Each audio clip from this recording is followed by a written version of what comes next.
Queen Diambi, welcome to Free Your Voice. Greetings. Thank you for having me, Dustin. It's always a pleasure to see you and to have a conversation with you. You are one of the most remarkable women that I know in this world. And it's not just because I have to call you Your Majesty, it's because you're someone that cares about people. You look at them, you listen to them. Has that always been you? Yes, I believe so. Since I was a child, I always was very, very passionate to be with others, and for me, it's the biggest mystery. It's the life and the spirit that just moves us around and have us do things and interact and so I always will marvel in front of the miracle that is life itself, but especially humanity. So I think I was from the time I was a child, I was always attracted to be with people, to be with others, and to engage. So I was very playful and always wanted to be outside with other kids and so forth. So I think it's been my personality from the time I was a child. Tell us about the tribe in the Congo that you're the queen of.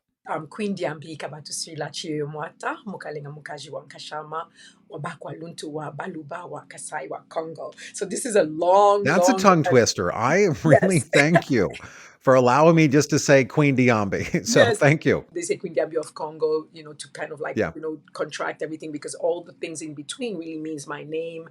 Diambi, that means the bearer of good news. So, and then Kabatusuila is my father's name. It means, always be you're aware of your surroundings, so be prudent. And then Chirimwata is my great grandfather who was the king. And so I'm from that lineage of the king Chirimwata. And then I'm a woman king of the Bakwa Luntu people. So, woman king of the order of the leopard. So that's why Mukalinga Mukaji Wankashama means woman king of the order of the leopard. Wa Bakwa Luntu, the Bakwa Luntu people. Wa Baluba, the Luba ethnic group, which is one of the biggest tribes in Central Africa. Wa Kasai, so of the region of Kasai, that's the center of Congo. And then Wa Congo means, of course, the Congo Basin. And now this tribe is located in the Democratic Republic of Congo. And of course, it wasn't always like that. The Democratic Republic of Congo is fairly a new country, originally carved during the Berlin Conference in 1885 when the European powers decided to share, the African continent and carved out all these Hold on a countries. second. They decided to share it, meaning they assumed it was theirs. Oh yeah, yeah, yeah. It was theirs indeed. They assumed it was theirs. It was just land to be conquered because they were, a bunch of heathens in Berlin from 1884 to 1885, and the different countries from from Europe, Belgium, France, Germany, Portugal, Spain, the Netherlands, and then of the United States were there as well as observers, and Russia was there as well as an observer. And so they were just deciding on their own interest without having any of the kings, invited to that table to that conference. What I'm hearing you say is they were on the menu. Yeah, we were on the menu, and so they carved up these countries. So most of these countries, were basically placed on land where kingdoms were. For hundreds and hundreds, even thousands of years. So my tribe, the Luntu people, belong to a bigger ethnic group that's called the Luba. The Luba was also once named the Luba Empire, but it wasn't an empire in the sense of the Western, empire where one group, go and take over. It was a confederation of kingdoms of people, Luba speaking people. So my kingdom, the Bakwa Luntu, was part of that bigger Luba empire because we are Luba people. So we speak Luba, but we are like subgroups of the Luba tribe. So a lot can be read on Luba in general, but it's composed of different subgroups. So that they are in Congo in 22,000 square kilometer land. That's generally referred to as the Dimbelenge territory. And the population of the Bakwa Luntu is estimated to be about 3 million, but not on the land itself. About half is on the land, and the other half is scattered in Congo, in Africa, and in the rest of the world. No, it's interesting, because you have taught me more about African history than I've ever read or I remember reading in school or being told in school. They say history is always written by the victors. But why? Why was this allowed? I mean, you have people that were claiming at the time, and I don't know the time period exactly, but were claiming to be moral Christian men, women. But they treated, from what the stories you've told me, the atrocities that happened against your people and your ancestors were not what one would read in the Bible, how to treat.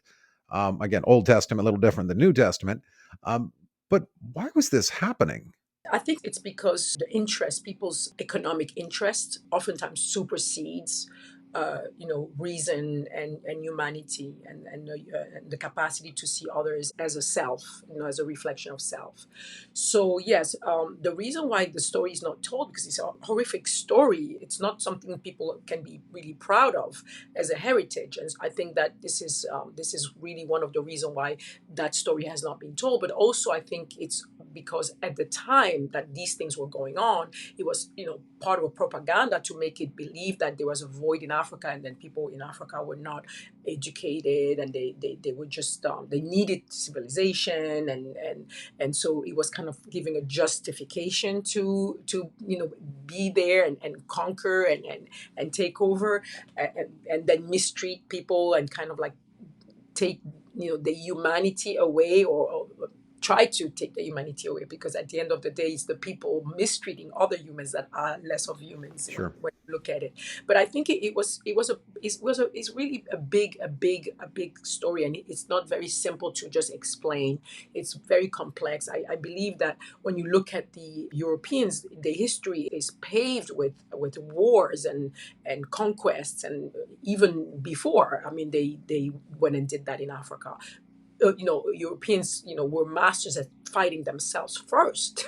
If you learn European history, and I have ancestors who are European. My mother is from Luxembourg and Belgium. So when I just, you extensively study the history of Europe. I mean, even if you kind of like take the Greeks as the starting block for most of the big history of Europe, it's just fighting and wars and conquest and taking people's territory and forcing people into certain beliefs, and they did that in Europe first. It's not like it was kind of like a continuation of a plan that was already there from the very beginning, and so it's a culture of saying, if we don't have and you have, we will not share. So if I don't have and you have, I want what's yours. So it became a you or me paradigm culture instead of you and me paradigm culture. So I think once that was embedded into the framework of the building blocks of the culture itself, it made perfect sense to say, oh, you got what we want, so we will come and just take it, because we don't ever even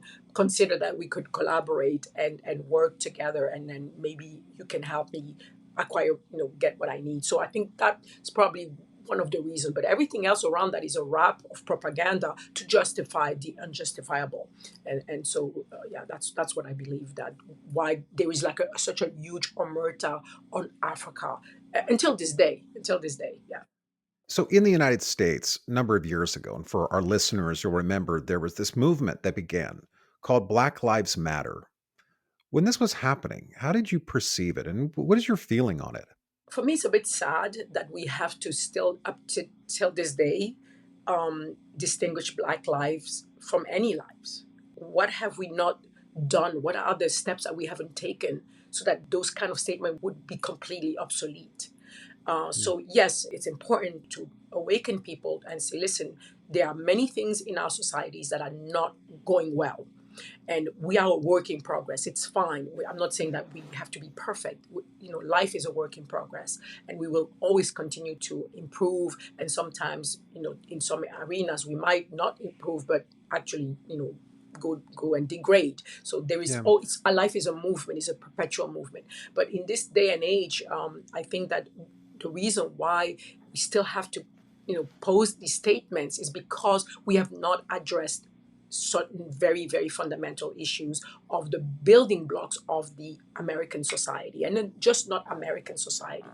We have not addressed that, monster in the room about what happened in the history, and not just the bad period of the African history, which is the great Mahafa, the great disaster that was the invasion of our lands and the capture of our people, the deportation that lasted for over 800 years, because it didn't start with the European, it started with the Arabs that came to Africa first. 400 years before the Europeans started to enslave our people, Arabs already did. And then 400 years later, the Europeans needing human resources to develop the new conquered territory fast. We didn't have machine, we didn't have robots, we didn't have electricity, so the only power we had was human power. But the European themselves coming here, just working, wouldn't the speed of development would not have been what it was unless they had massive influx of human resources and at the cheapest price, which is just by the person.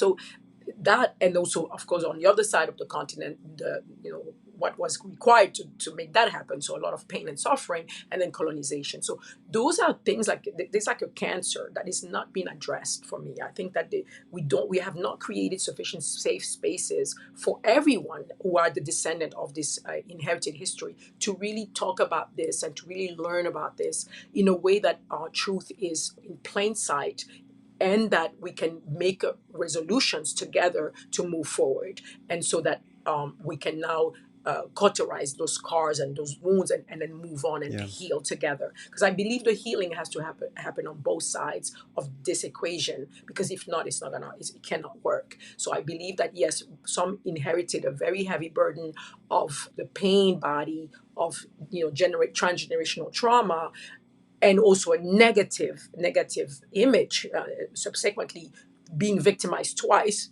first for being victim of a crime, and then second because of who they are now, and then the other one inheriting a pain body of being the archetype of the perpetrators without having asked for it. I feel like it's a lack of wisdom to not address those issues, to not talk about that history, but also not to talk Yeah. about what happened before, which means that we need to talk about the grandeur of the African continent and the importance of the different civilization that they built and they contributed to for the rest of the world. And that's a big mistake, because by letting go of the acquired knowledge and acquired wisdom, we forsake an amazing heritage for humanity that could have helped us make better decisions in terms of the economic development and so on. The youth of today, you're a proud mama, I'm a proud dad. Do you find that the kids of today, and you can define a kid as a 20-year-old, you can define a kid Mhm. as a 13-year-old, and my son Leo still remembers the day he met you, Queen Diambi, and you picked this up, and he was like, "Oh my gosh, you're a queen." And you're like, "I am, sweetheart." And you let him ask questions without fear, without judgment. Why are we allowing young people to ask questions? Why do we adults get so worried? Like, why can't they speak? I think it's because we are frightened of change. We are creatures of habit. So we like to be in homeostasis, and we think that what we okay to manage what we already know. We are very scared to see our paradigm shaken.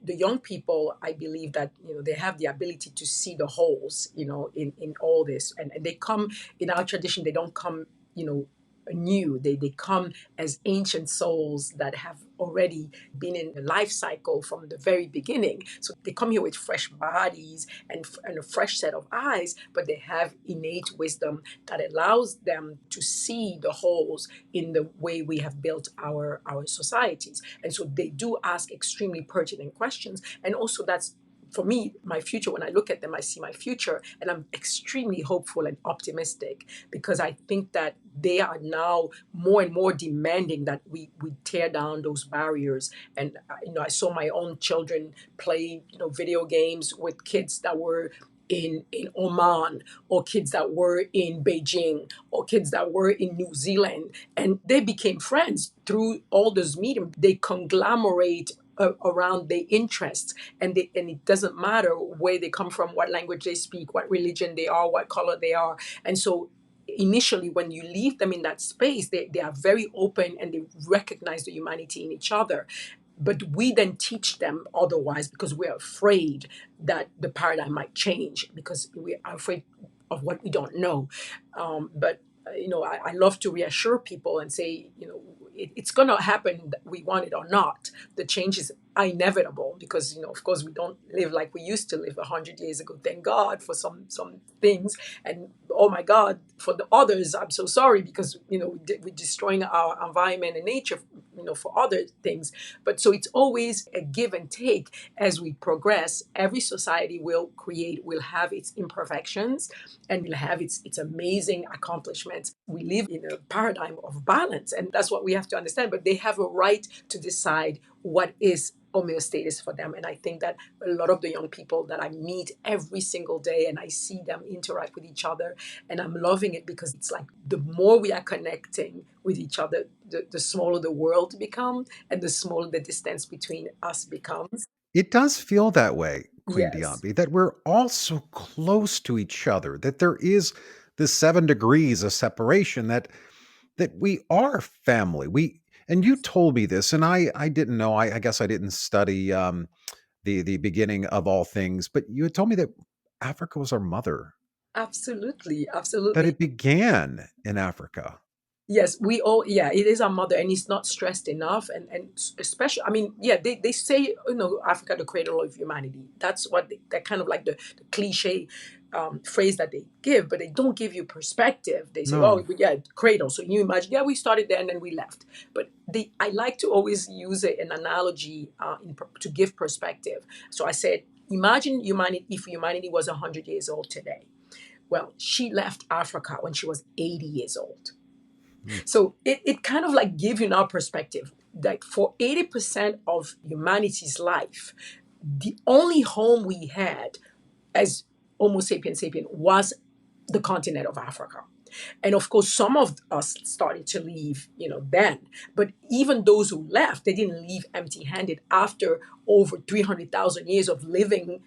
You kind of like learn about everything around you. You learn about the skies, you learn about the earth, you learn about water, you learn about all these elements and how to interact with them. You learn about how to survive and all these amazing skills that allows you to then venture out in terrains that are unknown and then still master life and be able then to spread across the globe. And be some of them were stuck in the most rigorous and difficult situation, like Eurasian plains, where, when the glacial era came, I can only imagine the terror of them being stuck in some cold, immensely cold climate that could have wiped them out.